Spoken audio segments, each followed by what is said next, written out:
आरो गासै बेयाव सफैनो हानाय एबसुखौ गावनि गोसो आरो आदर्शजों बजबनानै दुलाराय बर' फरायसा आफादखौ मदद होग्रा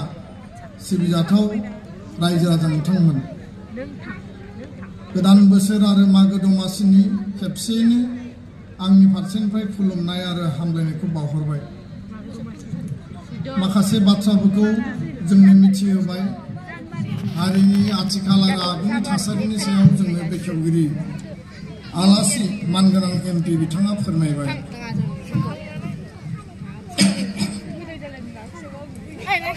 माखासे बाथ्रा बुंनायनि सिगां सोलोंथाइनि बिथिंखौ लानानै फंनैसो बाथ्राखौ आङो बुंग्रोनो सानदों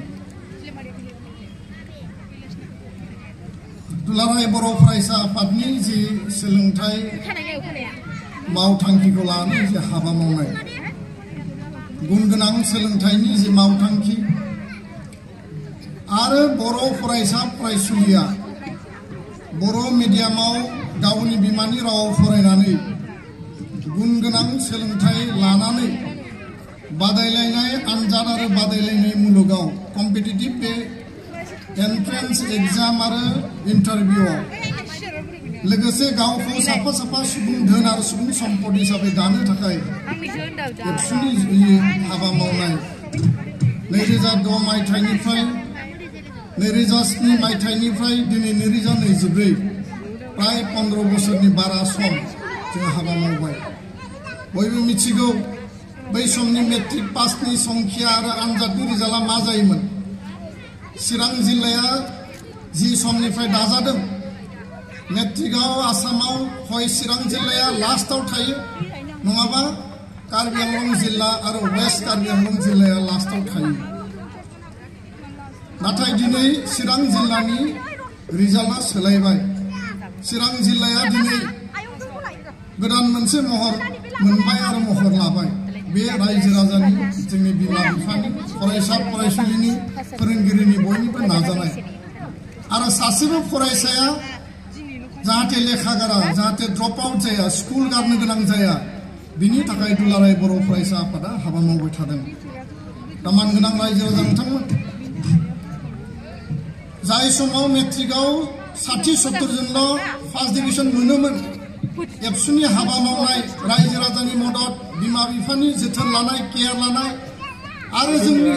फोरोंगिरिया मोजाङै गोसो होनानै फोरोंनाय आरो लोगोसेनो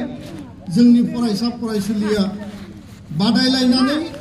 गुन गोनां सोलोंथाइ लानायनि थाखाय जिखिनि हाबा मावबाय बे थारैनो जोंनि थाखाय बाख्नायथाव आरो जायनि थाखाय 60-70 जन जि जोङो मेट्रिकआव फार्स्ट डिभिजन मोनदोंमोन दिनै जोङो प्राय 3,500 मेट्रिकआव फार्स्ट डिभिजननि संख्याखौ जों मोननो हादों दुलाराय बर' माहारिया सोलोंथाइनि मोनसे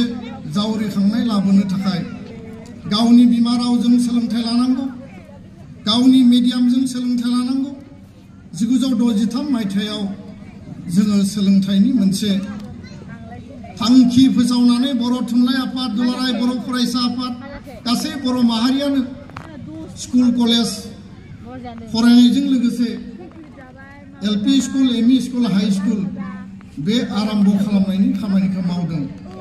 नाथाय बाथ्राया जोंनो स्कुल नांगौ जोंनो फोरोंगिरि नांगौ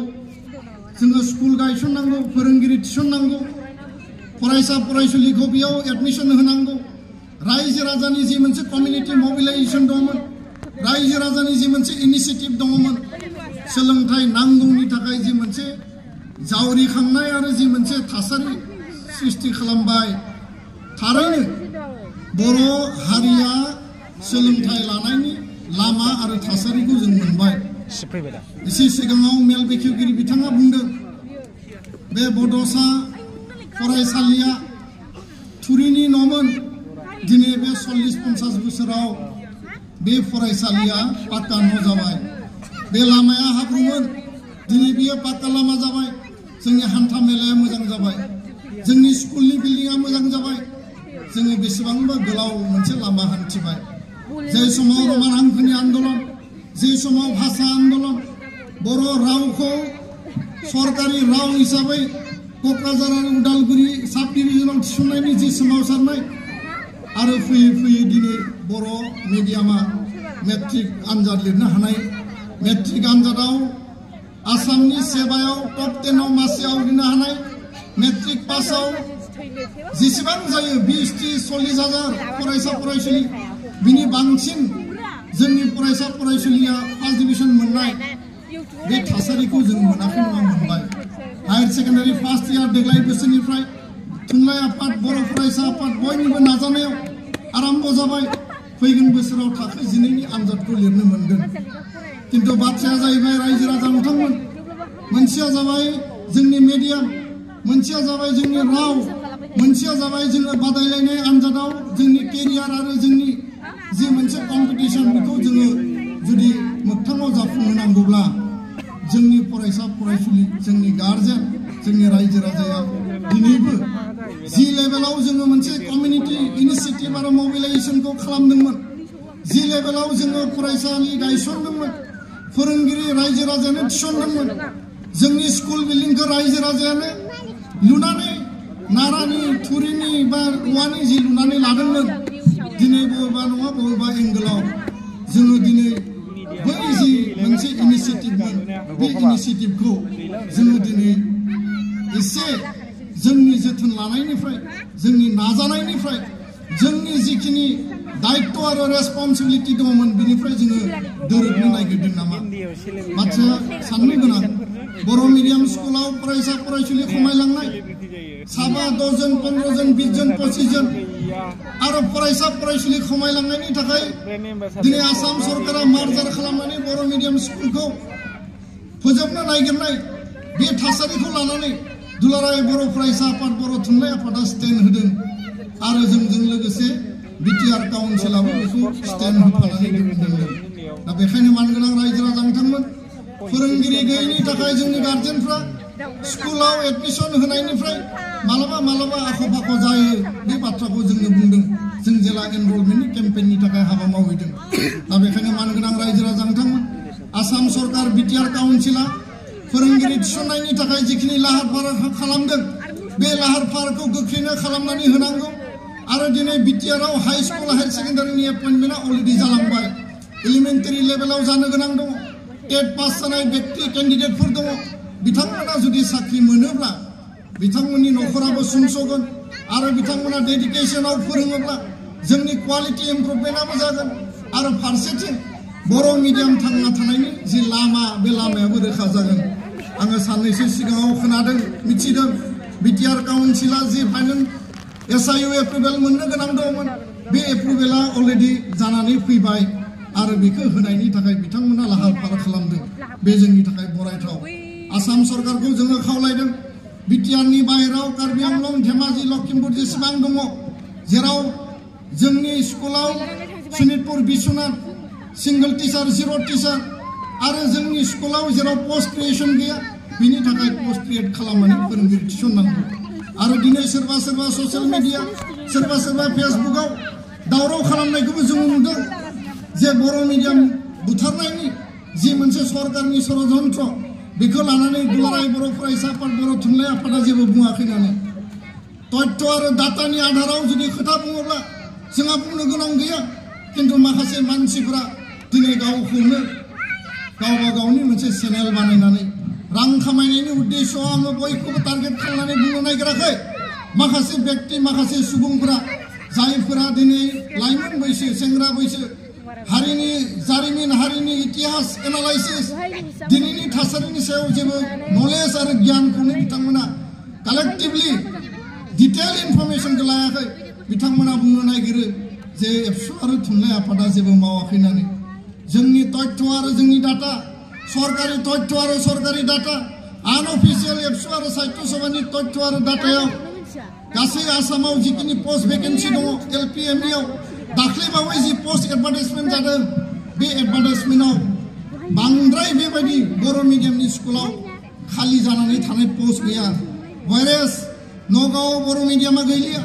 गुबुन डिस्ट्रिक्टआव बर' मिडियाम थैलांनायनि लामायाव आरो बेफोरखौ लानानै दिनै जोंहा साननो गोनां दङ बर' मानसिया बर' मिडियामाव होनो गोसो गैया ना बर' मिडियामखौ सरकारा बुथारनो नागिरदों ना जोंनि सानैसो मानसिफोरनि बुंनायाव गोरोन्थि दङ बेफोरखौ नायबिजिरनांगौनि सम जादों दा बेखायनो मानगोनां रायजो राजा नोंथांमोन एबसु आरो साहित्य सभाया मालाबाबो मिडियामनि थाखाय भाषानि थाखाय फोरोंगिरि थिसननांगौनि थाखाय एनरलमेन्ट बांहोनांगौनि थाखाय जोङो एक बिन्दुबो फावसायनायनि बाथ्रा गैया बर' मिडियामजों इंराजि सोलोंनो हायो बर' मिडियाम फरायनानै हिन्दी सोलोंनो हायो बर' मिडियाम फरायनानै दिनै बर' मिडियामाव फरायनाय फरायसा फरायसुलि आरो गुबुन मिडियामाव फरायनाय फरायसा फरायसुलि बोसोराव 40-50-60 जन MBBS निफ्राय इन्जिनियारिंनिफ्राय लानानै दिनै आसामनि मेडिकेल कलेज इन्जिनियारिं कलेजाव जायगा आवग्रिनो हादों किन्तु दुखुनांथाव बाथ्राया जाहैबाय जेसेबांखिनि जोङो बेयाव दिहुननांगौ जेसेबांखिनि जोङो बेयाव प्रडाक्ट खालामनांगौ बे कम्पिटिटिभ आनजादाव जेसेबांखिनि थांनांगौ जोङो थांनो हायाखै आरो जायनि थाखाय दाबिनाय बर' रायजो राजानि लुबैनाय बायदियै बिटिआर काउन्सिला सुपार 50 जि मोनसे मिशन फोसावनानै इन्जिनियारिं मेडिकेल सिभिल सार्भिस दिनै फोसावदों मानगोनां बिटिआरनि चिफ बिथाङा बेयाव दंफैयो बिथाङा गावनि जिखिनि सरकारनि मिशन आरो एजेन्डा बे एजेन्डाखौ लानानै थारैनो नोंथांमोननो फोरमायगोन आरो बे बिथिङाव जोङो बरायदों मानो होनोब्ला आनन्द कुमारनि सुपार 30खौ जोङो नायबिजिरबाय आरो बिनि अनगायैबो दाख्लैबावै बड'फानो जाय माने बान्थाखौ जों बावनाय जादों बड'फानि बान्था जि सल्जार अफ हिउमेनिटी एवार्ड बे एवार्ड मोनगिरि दिनै सनाम वांचुक बिथांनि माखासे जिखिनि एजेन्डा सोलोंथाइनि मोनसे अल्टारनेटिभ स्कुलिं जि पलिसि बेफोरनि सायाव जोङो नायबिजिरदों रिसार्च खालामदों मोनसे समाव मिज'रामाव थांनाय जादों मोनसे समाव हायद्राबाद तेलेंगाना दिनैनि तेलेंगाना बै समनि अन्ध्र प्रदेशआव थांनाय जादों आरो गुबुन गुबुन रायजोनि क्वालिटी एजुकेशननि बागैबो जोङो मोजाङै नायबिजिरनाय जादों दा बेखायनो मानगोनां रायजो राजा नोंथांमोन दिनै गुजरातआव नरेन्द्र मोदीआ अमित शाह गुजरात सरकारा जुदि गुजरात मडेल फोसावदोंब्ला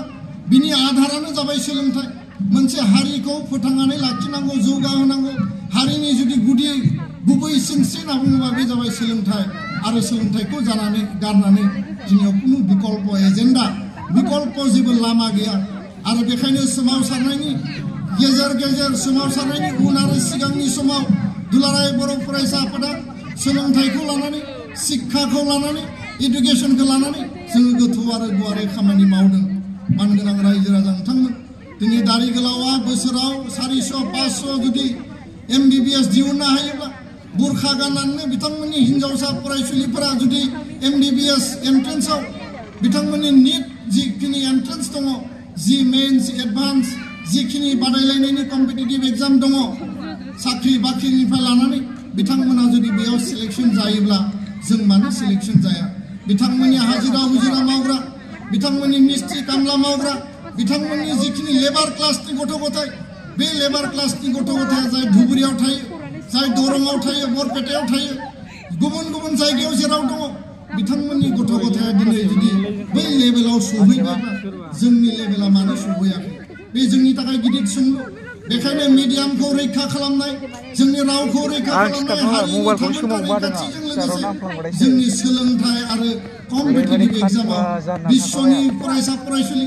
जोंनि भारतनि आसामनि बर'नि गेजेरावबो जोङो कम्पिटिशन खालामनांगोन आरो होमब्लासो जोंनि जि मोनसे मिजिं आरो जोंनि जि सिमां बड'फाया जि सिमांखौ नुदोंमोन जि गेरेमसा माहारिनि बाथ्रा बुंदों जि मास्टार रेसनि बाथ्रा बुंदों जि आलादा रायजो बड'लेण्डनि मोनसे सिमां जोंनो होनानै गालांदों बेखौ जोंनि जुदि मोगथाङाव जाफुंहोनांगौब्ला थारैनो जोंनि खामानि मावनाया दिनैनिफ्राय आरोबाव रासिन बांसिन आरो बे लेभेलाव जोंनि गार्जेना जोथोन लानांगोन जोंनि बिमा बिफा फोरोंगिरि फरायसा फरायसुलि फुंनि मोनानि फरायनांगौ जोथोन लानांगौ आरो माबायदि जोथोन लानांगौ बेसेबां जोथोन लानांगौ जोंनियाव बयबो दिनै मोनसे कम्पिटिशना फैयाखै नङा फैदों किन्तु मानगोनां रायजो राजा नोंथांमोन बर' मिडियाम स्कुला थांनानै थानांगोन बर' हारिया थांनानै थानांगोन बर' रावा थांनानै थानांगोन आरो मानगोनां बेखेवगिरि बिथाङा बुंदों हारि थैनायनि बाथ्रा गैया बर' हारिया गोथां हारि जों गोथै हारि नङा जोङो सांग्रां हारि सोमावसारनानै मोनसे जारिमिन सृष्टि खालामग्रा हारि आरो बे हारिया थैनायनि कुइसन गैया किन्तु बाथ्राया जाहैबाय जि मोनसे थांखि आरो उद्देश्यजों स्कुल न'खौ लुबाय स्कुल गायसनबाय फोरोंगिरि थिसनबाय फरायसा फरायसुलि लिंनानै लाबोनानै बे स्कुलाव फोरोंबाय दिनै बे स्कुलानो जोंनि मेगन सिगाङाव जुदि थैयोब्ला गथ' गथाय गैयैनि थाखाय फोरोंगिरि गैयैनि थाखाय मार्जाद जायोब्ला बे जोंनि थाखाय दुखुनांथाव बिखा खामथाव आरो बे बांसिन जोंखौ जिउआव दुखु होगोन आं बे बाथ्राखौसो खावलायदों दा बेखायनो मानगोनां रायजो राजा नोंथांमोन सरकारा जेसेबां दायित्व दङ सरकारखौ जों नारसिगोन सरकारा गावनि बिबानखौ मावनांगोन आरो लोगोसेनो रायजो राजा समाज आरो हारि नाङैनो फोरोंगिरि जोंहा बयहाबो रेसपन्सिबिलिटि दङ बे रेसपन्सिबिलिटिखौ गारनानै जोङो खारोब्ला बे रेसपन्सिबिलिटिनिफ्राय जों जुदि दोरोदोब्ला नोंथांमोना सानोब्ला जुदि मिडियाम बासायनाय भाषाखौ बासायनाया एबसु आरो साहित्य सभानिल' बे जोंनि थाखाय सम्भब नङा कारन नोंथांमोनासो जोंनि शक्ति नोंथांमोनखौ गारनानै एबसु आरो साहित्य सभानि कुनु बेयाव लकास स्टेन्ड गैया रायजो राजा नोंथांमोन दा बेखायनो मानगोनां रायजो राजा नोंथांमोन आं गोलाव बाथ्रा बुंनो लुबैयाखै सोलोंथाइनि बेलायाव आथिखालाव गुण उत्सव जाबाय थादों आसामनि गुबुन गुबुन जिल्लायाव चिरां जिल्लायावबो जागोन क'क्राझार आरो उदालगुरियाव जालांबाय बर' मिडियामनि थाखो 6आव बिगियान आरो अंकखौ इंराजि बिजोंनि कुइसन साफायनानै होदों हयरे सरकारखौ जोङो बुंबोदोंमोन राष्ट्रीय शिक्षा नीतिनि आधाराव नेशनेल एजुकेशन पलिसिनि आधाराव गावनि बिमानि रावजों जोङो सोलोंनायनि अधिकारखौ जों मोननांगौ राइट टु एजुकेशना फान्डामेन्टेल राइट्स जोंनो जि मोनसे थिनानै होदों जोंनो जि मोनसे प्रटेक्शन जि मोनसे मौलिक अधिकार होदों बिनि आधाराव जोंहा बिनि डिउ राइट्स दङ आरो बेनिफ्राय रावबो जोंखौ बन्सित खालामनो हाया किन्तु आसाम सरकारा जि मोनसे पलिसि लानानै फोसावबाय जे इंराजियाव अंक आरो बिगियानखौ फोरोंनाय जागोन बे बाथ्राखौ लानानै जों अपोज खालामदों थुनलाइ आफाद एबसु आसु आसाम साहित्य सभा फैयै फैयै सावरायनानै 6 दाननि आनजादाव बर' मिडियामजों होबाय इउनिट टेस्टआव बर' मिडियामजों होबाय आसाम सरकारनि गिबि मन्थ्रिया 29 आगस्टआव जोंनो खोथा होबाय बर' मिडियामानो कन्टिनिउ जासिगोन आरो नैबे गुण उत्सव 3 तारिखनिफ्राय जि जाबाय बे जानायाव जों नुबाय जे कुइसन पेपारा इंराजियाव फैदों आरो बेखौ लानानै दुलाराय बर' फरायसा आफादा नुबाय सरकारखौ जों खावलायबाय जगाजग खालामबाय बिनि जे समग्र शिक्षा अभियाननि MDSSनि बिथांमोनखौ खावलायबाय बिथांमोननियाव जेबो रिप्लाइ गैया दा बेखायनो फरायसा फरायसुलिफोरखौ गुण उत्सवनिफ्राय बन्सित खालामनायनि नैतिक अधिकार जोंहा गैया आरो बेनि थांखिबो जोंहा गैया कारन बे गथ' गथाया जोंनिनो गथ' गथाय जोंनिनो फंबाय बिनानाव सोरनिबा बिमा बिफानि फिसा फिसौ बिथांमोनाबो गुण उत्सवआव बाहागो लानायनि डिउ अधिकार दङ किन्तु बाथ्राया जाहैबाय बिनि बिकल्प लामा गैया जोङो प्रटेस्ट खालामदों प्रटेस्ट खालामनायनि मिनिङा जाबाय बिथांमोनखौ बन्सित खालामनाय नङा जों बुंदों जे बर' मिडियामनि कुइसन पेपार जोङो साफायनांगौ मानो जे बर' मिडियामनि कुइसन पेपार साफायदोंनानैनो आसाम सरकारा ट्रान्सलेसन खालामनो थाखाय फोरोंगिरिफोरखौ लानानै थांदों ट्रान्सलेसनबो खालामदों नाथाय प्रिन्ट आउट खालामाखै खालामाबासिनो इंराजियाव हरबाय बिथांमोना इंराजियाव ना एटेम्प खालामनो हागोन ना बुजिगोन ना लिरनो हागोन जिहेतु बिथांमोना इंराजिखौनो फरायनो मोनाखिसै बा फरायनाय जायाखिसै आरो बेखायनो मानगोनां रायजो राजा नोंथांमोन बेखौ लानानै गोरोन्थि बुजिनायनि बाथ्रा गैया जोङो सोलोंथाइ मन्थ्रि बिथांखौ खावलायदों आरो जोंनि बिटिआरनि मानगोनां चिफ बिथांनि गेजेरजोंबो दुलाराय बर' फरायसा आफाद थुनलाइ आफादा खावलायदों जे बर' मिडियामनि क्लास 6नि जि मेथ्स आरो साइन्स बेखौ बर' मिडियामनि कुइसन पेपार हरनानै फैबाय थानाय समाव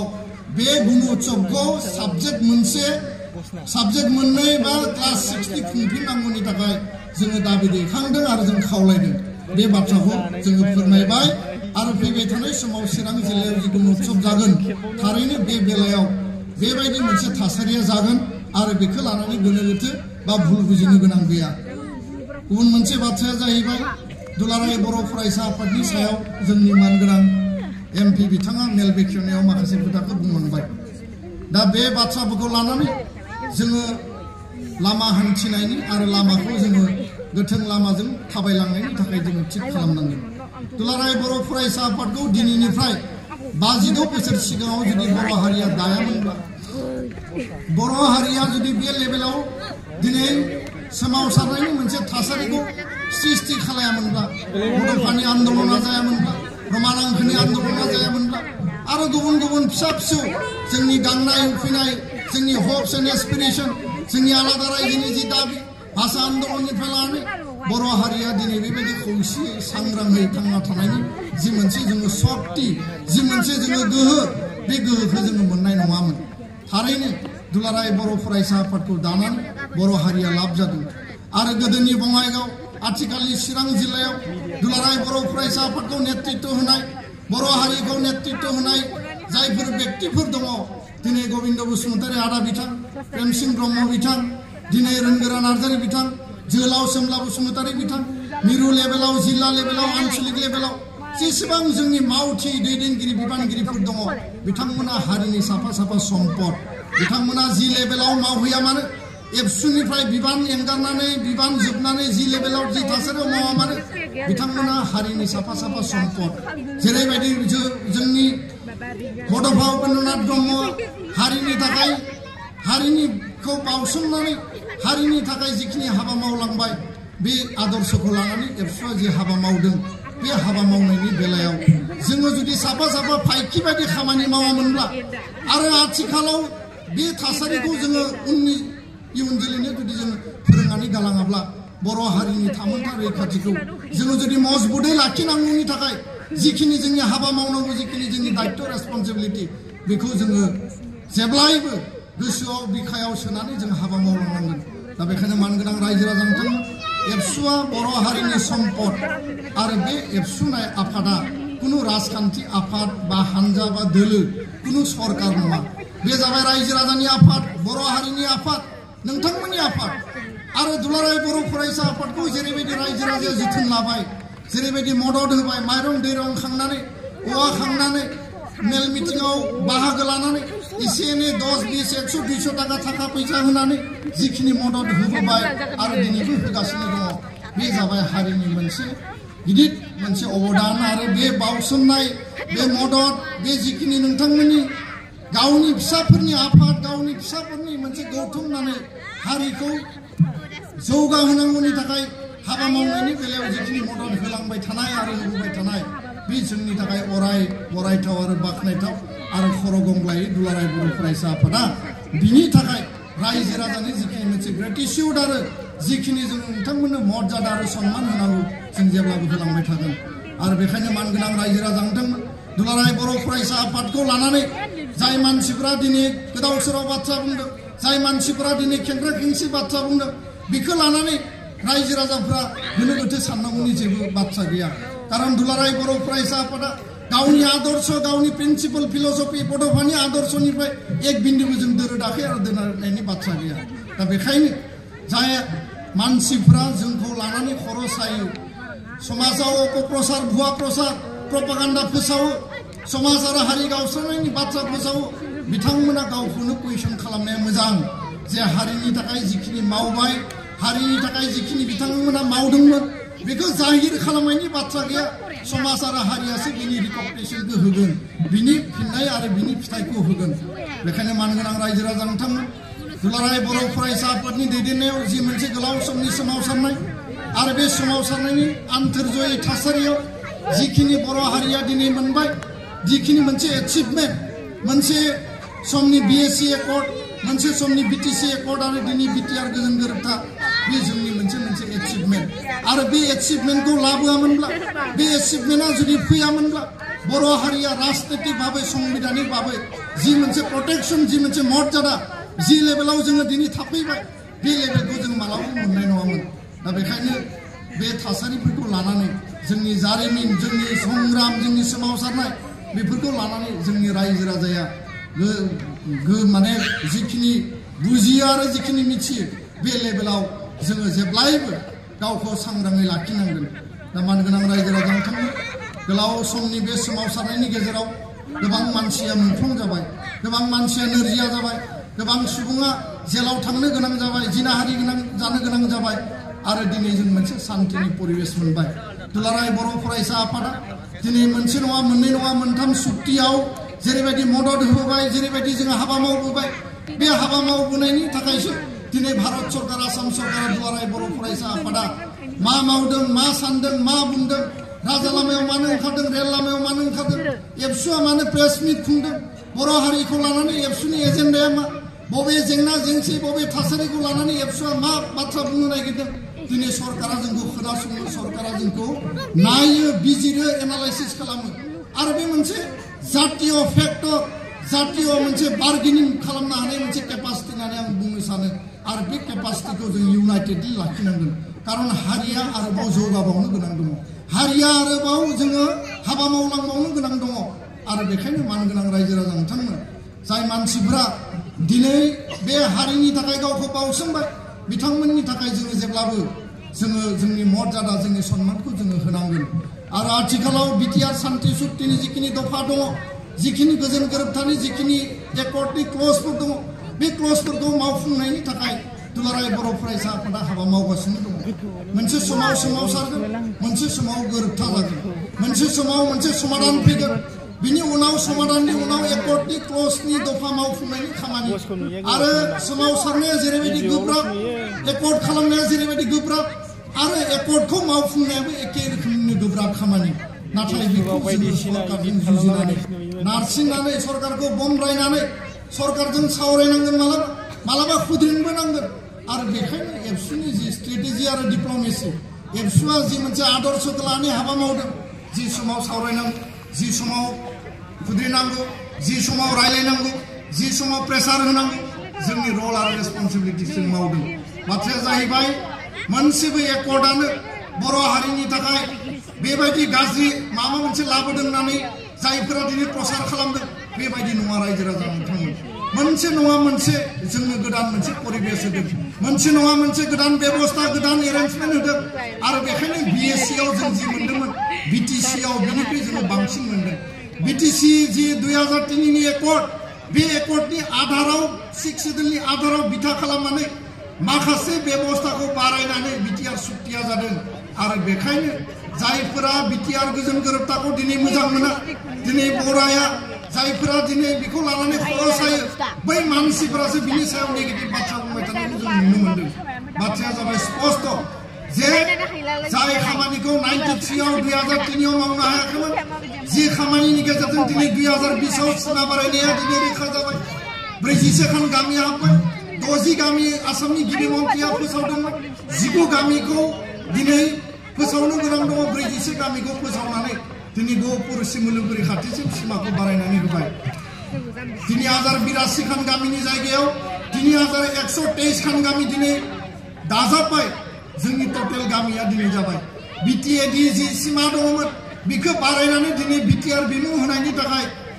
आसामनि गभर्नरा दिनै फोसावबाय आरो बेखौ भारतनि पार्लियामेन्टआव पास खालामनांगौ जोङो भारतनि पार्लियामेन्टनि 6थि फारिलाइयाव भारत संबिधाननि 6थि फारिलाइयाव भारत पार्लियामेन्टआव जोंनि जि 40टा समस्ति बेखौ 60टा खालामनांगौ 46 खौ 60 खालामनांगौ बिनि थाखाय पास खालामनानै लानांगौ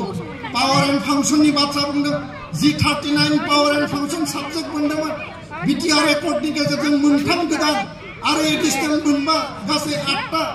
बे 8टानि गेजेरजों 42टा टटेल जोंनियाव जि मोनसे साबजेक्ट आरो पावार एन्ड फांसन दिनै बारायबाय जायफोरा पावार एन्ड फांसन बारायजानो लुबैया जायफोरा 60टा समस्ति जाजानो लुबैया जायफोरा बिटिएडिखौ बिटिआर बिमुं जाजानो लुबैया गहपुरसिम सिमा बारायनायखौ जायफोरा सुखुवा बै मानसिफोरासो दिनै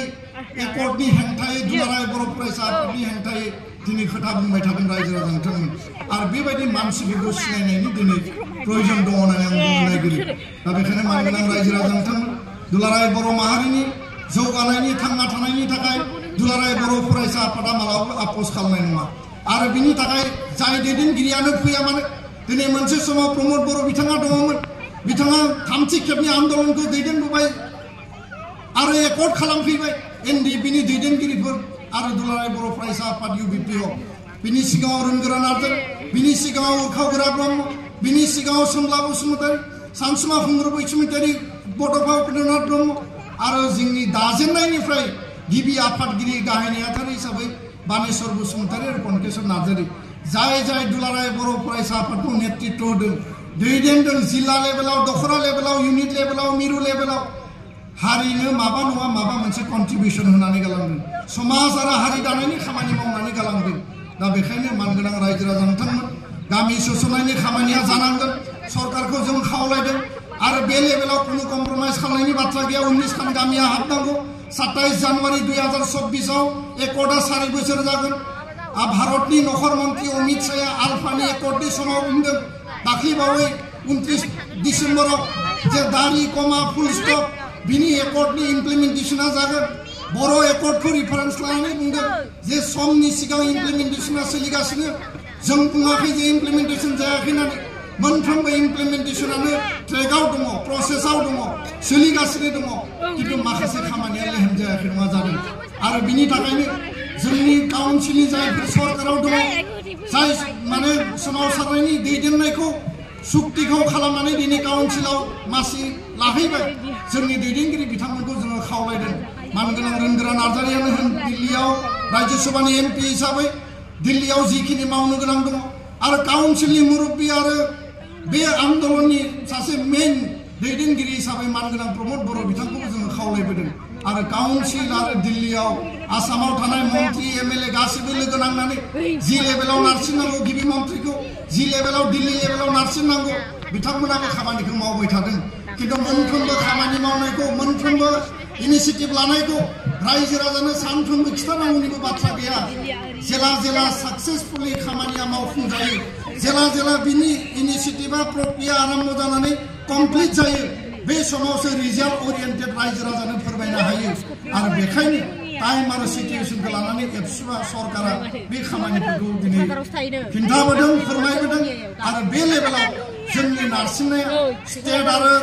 सेन्ट्रेलाव जिखिनि थाया मानो जोंनि काउन्सिलाव जायफोर सरकाराव दङ बिथांमोनखौबो जोङो सम सम तागिदा होबोदों सम सम जोङो खावलायबोदों दा बेखायनो मानगोनां रायजो राजा नोंथांमोन जोङो मोनसे इउनाइटेड टीमनि एफर्टनि गेजेराव सरकारा सरकार सालायनाय खामानिखौ मावगोन एकर्ड इमप्लिमेन्टेशननि खामानिखौबो मावगोन आरो दुलाराय बर' फरायसा आफादा जि मोनसे प्रेसार बिल्डिं जि मोनसे नारसिननाय आरो खावलायनाय आरो सावरायनायनि जि मोनसे जि प्रक्रिया बे प्रक्रियानि गेजेरजों जोङो दिनै खामानि मावगासिनो दङ आं गोलाव बाथ्रा बुंनो नागिराखै जों बयबो मिथिगौ जे मोनसे मोनसे थासारिनि गेजेरजों बर' हारिया बारबोदों आरो मोनसे थासारियाव जोङो सफैदों आरो दिनैनि बे समाव समाजा जेरैबायदि गुबुंले जानो हमदों समाजारि जि थासारि जोंनि आब्रुथिफोरा जेरैबायदि गुबुंले जानो हमदों हिउमेन ट्राफिकिंनिफ्राय लानानै जोंनि मानसि लांखारनाय दिनै जोंनि गेजेराव जौ जुवानि थासारिया जोङो रायलायोब्ला बुङोब्ला गाज्रि मोनो दुखु मोनो आरो बिनि उनाव जोंनि समाज आरो हारियाव दिनै लाइमोन सेंग्रा सिख्लाफोरनि गेजेराव फुजा मेला नायनायनिफ्राय लानानै नोङो लक्ष्मी मेलानिफ्राय लानानै दिवालीनिफ्राय लानानै गोजाम बोसोर बिदाय होनाय गोदान बोसोर वेलकाम खालामनाय दिनैबो जोंनि रंजानाय बाजानाया जोबाखै एबसुआ रंजानाय बाजानाय बिनि बिरुद्धि नङा जों खुनु बिनि एन्टि आरो एगेन्स्ट नङा बाथ्राया जाहैबाय मोनसे सोद्रोमथि मोनसे डिसिप्लिन अर्डारनि गेजेरजों हारिया सामलायजानांगौ दैदेनजानांगौ आरो बेखायनो मानगोनां रायजो राजा नोंथांमोन दिनै जे जोंनि सोरनिबा बिमा गोमादों सोरनिबा बिसि गोमादों सोरनिबा सानै सासे गथ'नि बिमाया गोमाबाय गथ'आ गाबबाय बेबायदि थासारिया दिल्लीयाव शिलंआव गुवाहाटीयाव जोंनि इउनिट एबसु दङ बर' एस'सिएशन दङ बिथांमोना जोंखौ दाख्राय दाख्राय बुङो जे मानो बेबायदि जादों आरो मानसि नागिरना लाबोनांगौनि जिखिनि जाल्ला जिखिनि खरसा जि ल' एन्ड अर्डार सिटुएशन बे बिराद मोनसे क्रिटिकेल थासारि आरो बेखायनो जों खावलायदों जे जोंनि जिखिनि मोनसे समाज बेबस्था थासारि बेखौ जोङो मजबुत खालामनांगोन आरो जोङो साफ्रोमबो बिनि सायाव सांग्रां जानांगोन आरो बिनि उनाव जोङो बयबो मिथिगौ जे फैबाय थानाय समाव जोङो माखासे बिथिंखौ जोङो मोजाङै गोथौयै आरो गुवारै नायलांनांगौ आरो बिनि थाखायनो आङो रायजो राजाखौ खावलायबाय जे जोंनि साफ्रोमबो बिगोमाफोरा बे गासै बिथिंखौ लानानै गथ' गथाय जोथोन लानाय हारिनि न'खर दानाय आरो जोंनि संसार जानायाव नुजानाय जायखिजाया जेंनाफोरखौ जोङो मोजाङै सुस्रांनांगोन सरकारा सरकारनि आसनि स्किमखौ होनांगोन आइवाइननिफ्राय लानानै अरुणोदय मोननांगौ बृद्ध पेन्सन बिधवा पेन्सन मोननांगौ बिनि उनाव जोङो सेल्फ हेल्प ग्रुपनि रां रुफा मोननांगौ जि कमिटमेन्ट दङ बे सरकारा गावनि लेभेलाव मावगासिनो दङ खिन्थु बाथ्राया जाहैबाय जोंनि न'खरखौ दानो थाखाय रांखान्थि मजबुत खालामनांगौनि थाखाय रांखान्थि बिथिंजों जौगानांगौनि थाखाय जोंनि इडुकेटेड आनएमप्लयमेन्ट इयुथफोरखौ साख्रि बाख्रि थिसननायनि अनगायैबो जोङो सेल्फ एमप्लयमेन्ट आरो एन्टारप्रिनियरशिप जि जेनेरेशन बा डेभेलपमेन्टनि जि खामानि बे खामानिनि बिथिंखौबो जोङो बयबो मावनांगोन आरो आसामाव भारतआव जोंनि ओनसोलाव खामानि मोनै मानसिफोरनि संख्या जेरैबायदि बारायदों दिनै बेखौ लानानै जोंनि गेजेराव मोनसे गुलुं गुजुं मोनसे थासारि दा बेखायनो मानगोनां रायजो राजा नोंथांमोन रांखान्थिया जौगानांगोन समाजा जौगानांगोन बा रांखान्थिया जौगानांगोन आरो सोलोंथाइया जौगानांगोन आरो बे बिथिंखौ लानानै रायजो राजाफोरा नोजोर होगोन आं बेखौ बयखौबो खावलायबाय आरो जोबथारनायाव जोङो बयबो लुबैदों जोंनि मेल बेखेवगिरि बिथाङा बुंदों जे फैबाय थानाय समाव जोङो शान्तिनि गेजेरजों खौसेथिनि गेजेरजों संसार जानांगौ बर' हारिखौ जोङो दानांगौ आरो बे बिथिङाव सान्थिनि जि मोनसे थासारि लाबोबाय बेयाव दुलाराय बर' फरायसा आफादनि बै समनि दैदेनगिरि आथिखालनि बिटिआरनि चिफ प्रमद बर' बिथांखौ जोङो जेब्लायबो बिनि थाखाय जि श्रेय जेब्लाबो बिनि थाखाय जि मोनसे जोंनि बिनिसिम जि ग्रेटिटिउड बेखौ होनांगोन आरो एनडिपिनि बिदा फंबाय दैदेनगिरि बिथांमोनखौबो होनांगोन आरो दिनै माखासे मानसिफोरा बुङो उमुक एकर्डआ मोजां उमुक एकर्डआ गाज्रि उमुक लिडारा मोजां उमुक लिडारा गाज्रि बेबायदि बाथ्राफोरखौ बुंलाबायनानै बर' हारिखौ गावस्रा गावस्रि खालामनायनि रावाबो नैतिक अधिकार गैया बाथ्राया जाहैबाय दुलाराय बर' फरायसा आफादा 1993 आव सानसुमा खुंगुर बैसुमुतियारिखौ बर' हारि आरो एबसुआ बयबो बिबान होदोंमोन नोंथाङा बिएससिनि गोजोन गोरोबथाखौ खालामदों एकर्डखौ खालामदों हारिनि जौगानायनि सरकारनि मुरब्बीनि दायित्वखौ लानानै हाबा मावनांगौ 2003 आरो 5 आव हाग्रामा महिलारिखौ इन्टारिम काउन्सिल आरो बिनि उनाव इलेक्टेड जि काउन्सिल जादों बर' हारिया बिएलटिआ एबसुआ बयबो लोगो नांनानै बिनि बिबान होदों एकर्डनि दफाफोरखौ आखरे आखरे मावफुंनांगौ बिथाङाबो बुंदों एकर्डनि दफाखौ आखरे आखरे मावफुंगोन बिनि उनाव बेसेबां मावनो हायाखै बेसेबां मावनो हायाखै बे बाथ्राफोरखौ दिनै नोजोर होनांगोन सोरबा सोरबा बुंनाय खोनादों जे माने एक्स ग्रेसिया मार्टियार परियालनो होनो हायाखै 201 परियालनो होनाय जाबाय 25 जन परियालनो होनाय जाबाय 337 परियालनो आरो होबावगोन 59 परियालनि बेनि सिलेक्शना जानानै दङ बे बाथ्राफोरखौ मानसिफ्रा हिसाब आरो दिस्लाया आरो आं दिनै प्रश्न खालामनो नागिरो 2626 एबसु आरो बिएलटि आन्दोलननि जायफोर मार्टियार दंमोन 17 बोसोराव बे 17 बोसोरखौ बुङोब्ला जों गाज्रि बुंनो सोरनिबा सापर्टार होननानै बुंनो नागिरो किन्तु राइटखौ राइट रंखौ रं बुंनांगोन रायजो राजा बिथांमोन बे 17 बोसोराव 2626 मार्टियार परियालनो मानो 300टा परियालनोल' मार्टियार एक्सप्रेसिया बे मोनफ्रोम न'खरनो 5 लाखबो मानो होनाय मानो 2600 परियालनो होनो हायाखै गहपुरनि मार्टियारफोरनो 1 लाख थाखा हरोबा 50,000 मोनहैयो 10,000 मोनहैयो मार्टियार न'खराव 1 लाख थाखा हरनाया गारियावनो जोबनानै थांनो जाहैदों 10,000 50,000 मोनहैयो बे बाथ्राफोरखौ बुङोब्ला सोरबा सोरबा गाज्रि मोनगोन सोरबा सोरबा दिनै रागा जोंगोन दा बेफोर बाथ्राफोरखौ दिनै बुंनायनि बाथ्रा गैया एकर्ड इमप्लिमेन्टेसननि दायित्व बयनिबो सरकाराव थानाय रुलिंआव थानाय अपोजिसनाव थानाय बयहाबो बिनि रेसपन्सिबिलिटि दङ 2020 सननि एकर्डखौ सुक्ति खालामनाय समाव हिमन्त बिश्व शर्मा सर्बानन्द सोनोवाल एनडिपिनि दैदेनगिरि एबसुनि दैदेनगिरि बयबो सहि होदों हाग्रामा महिलारिबो सहि होदों आरो बेखायनो मानगोनां रायजो राजा बिथांमोन बे कालेक्टिभ रेसपन्सिबिलिटिया बयनियावबो दङ दा बेखाय जों खावलायगोन रन्जन दैमारिखौ बख'नायनि बेलायाव एबसु एनडिपि बयबो जों रल लानानै कर्टआव जिखिनि मावनांगौ मावबाय थादों उकिला जिखिनि मावनांगौ मावबाय थादों काउन्सिला जिखिनि खरसा पार्टि हरनांगौ हरबाय थादों सेन्ट्रेल जेलाव थानाय 50 60 70 जन जिखिनि दङ बिनि थाखायबो खामानि मावबाय थादों मार्टियार परियालनो फैसा होनांगौ आसाम सरकारखौ जोङो बुंदों बे दायित्वआ आसाम आरो भारत सरकारनि फैसा होनांगौआ सिलेक्शन खालामनांगौआ कमिटिनि बे लेभेलाव कुनु गरबर गैया रायजो राजा बिथांमोन आरो 4203 मानसिया अलरेडि रिहेबिलिटेसन मोनखांबाय 667 केडारफोरा मोनबावनांगौ दङ सिलेक्शना जानानै दङ फैसाया फैयाखै फैबानो मोनगोन जानुवारि फेब्रुवारिनि गेजेराव बे बाथ्राखौ सरकारा कमिटमेन्ट होदों नाथाय जोंनि बिदा फंबाय सोमावसारग्रा दैदेनगिरि बिथांमोना धैर्यआ गोमानानै बिथांमोनाबो खुद्रिदों आन्दोलन खालामनायखौ जों नुदों दा बेखायनो धैर्यनि गेजेरजों जों बिख'नांगोन आरो बिख'नानै लाबोनांगोन दा बेखायनो जोंनि रेसपन्सिबिलिटिया जाबाय मोनसे समाव हाग्रामाखौ दायित्व फज'दोंमोन बिनि उनाव मा मावदों मा मावाखै मा मावनो हायाखै मा मावनो हायाखै 95 भिलेजखौ मानो सोआखै मानो कुनु पलिसि एडप्ट खालामासै हा हु प्रटेक्शननि थाखाय आरो बिनि उनाव रुल आरो पलिसि मानो बानायाखै बेफोर बाथ्राखौ लानानै बुङोब्ला दिनै गाज्रि मोनो आरो बेखायनो मानगोनां रायजो राजा बिथांमोन जायखौ गोदोनिया हायाखै आथिखालाव जोङो दायित्व लानानै बयबो मावनांगोन आरो बिटिआर एकर्डनि गेजेरजों जि मोनसे 93 आरो 2003 आव सम्भब जायाखैमोन जिखौ जोङो सम्भब खालामबाय बेखौ आबुङै उदाङै दानायनि गेजेरजों बर' कसारि काउन्सिलाव रायजो जानाय बर' फिसाफोरनि थांना थानाय कार्बि आंलंआव रायजो जानाय बर' फिसाफोरनि थांना थानाय गासैखौबो लानानै बर' हारिखौ बुहुमनि बिखायाव गेरेमसा हारि हिसाबै गायसननायनि थाखाय जि खामानि मावनांगौ दङ आरो बे खामानि मावनायनि गेजेरजों जोङो हारि हिसाबै थांना थानायनि थाखाय गोथां हारि हिसाबै थांना थानायनि थाखाय जि जोङो समायखिरा लाबाय बेखौ मोगथाङाव जोङो जाफुंसार होनायनि थाखाय दुलाराय बर' फरायसा आफादा जेब्लाबो हाबा मावलांगोन हाबा मावनाया मालाबाबो थाद'नाय नङा आरो दिनै 2020 सननि सान्थि सुक्तिनि उनाव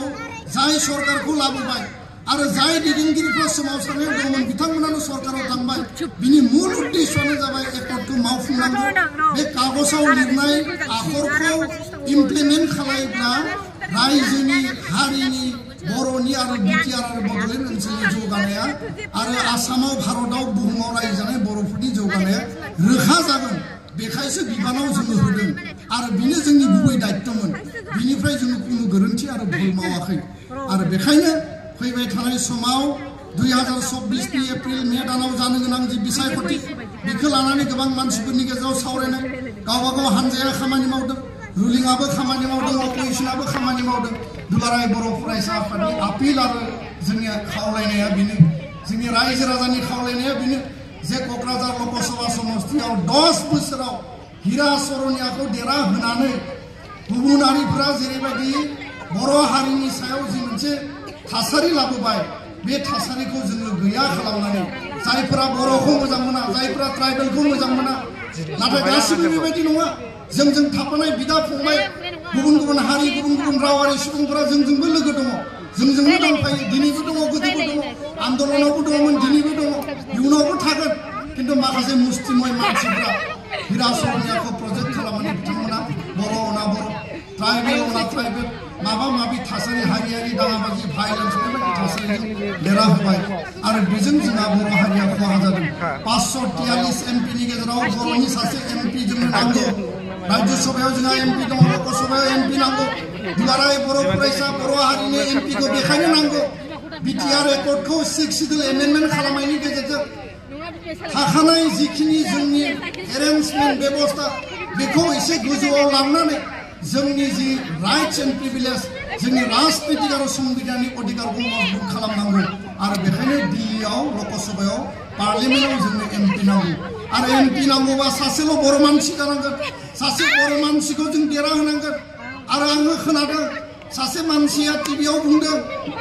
ससियेल मिडिया पर्टेलाव बुंदों हिरा सरनियालायनो 2024आव इलेक्सन गेलेनो हाया सोरबाया बुंदोंमोन हिरा सरनियानि ट्राइबेलखौ दानगोन सोरबाया बुंदों हिरा सरनियानि एमपिखौ दानगोन ट्राइबेल दाननायाबो जायाखै एमपि दाननायाबो जायाखै खोथा बाथ्राखौ बिराद गिदिर गिदिर बुङो रायजो राजा बिथांमोना गावखौनो लिडार होननानै जाहिर खालामनो नागिरो सकल इन्टेलेक्चुवेल बेबायदि व्यक्तिफोरा गावखौनो बिराद गिदिर गिदिर लिडार हारिनि बावसोमग्रा मावफुंग्रा हारिनि थाखाय थैथां जुजिग्रा होननानै दिन्थिनो नागिरो खिन्थु हिरा सरनियाखौ ना एमपि दाननो हाखो ना बिनि ट्राइबेल सार्टिफिकेट दाननो हाखो आरो बुंदों बे 2024आव हिरा सरनिया गेलेनो हायानो बिथाङा लिरना होथों आरो बे लिरना होनायखौ जों सनानि हांखोजों लिरनानै जोङो फ्लेक्स बानायनानै गामि गामि जों फोसावगोन जुदि बिथांनियाव जुदि बेबायदि साहस दङब्ला बेबायदि खोथाफोरखौ बुंनानै लाब गैया